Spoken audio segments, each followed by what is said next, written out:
Okushemererwa oku kutandikire n'okutambura omu tawuni ya Kabare kandi bebembirwe aba brass band abe baine uniform ya Toto Fans Club kandi bwanyuma aba bahikire aha kutongoza zebra crossing ei batiire omuri Kabare kandi bagira ngu egi neeza kuyamba abantu boona bakutambuza ebigyere okuraba bagye aha nguuto ezi kandi hatabiireho butambi yoona.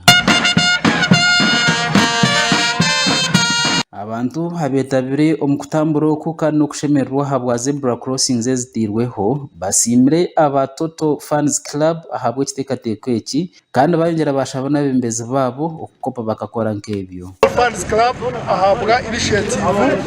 yo kugira ngo tutunge zebra crossing kugira ngo abantu bitu baba barakurosinga babase kuba safe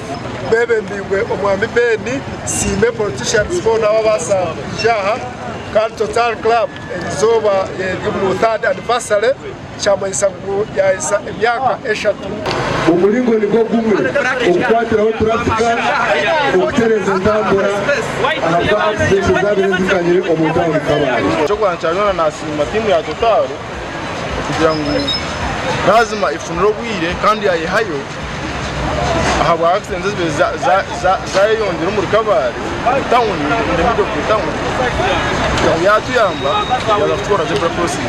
Babire nibagambaho bwanyuma yo kutambura hamwe no kupaintinga za zebra crossings ezo muri Kabare aba Toto Fans Club bagambireho eki bagemeserize kureba ngo batahe ibikorwa nk'ebi. Total Fans Club n'ekibina ekishatandikirwe aha Toto cy'abanywani bo mu tawuni kandi abanywani abo bona baryaha nibo bayitiremo umutima wo kugira ngo turebe aba bantu bitwa ko bakrosinga bafuramo ubumwe twagira ngo umuntu waburisha kandi tumwishuke mutero zebra crossing. Ekindi ni CSR, corporate social responsibility, okushanga oraha ahantu aho kurire ninga oraha community eyo twiremo cyo turi kora noya so tusiga zebra crossing kugira ngo abana bato yaza kuza crossinga orukuto emotoka emanze yayemerera ati tugarra community ninga ba ambere rizoba tuzafita za zebra crossing abo kugira ngo bikonsere habiriho accidents Kabare municipality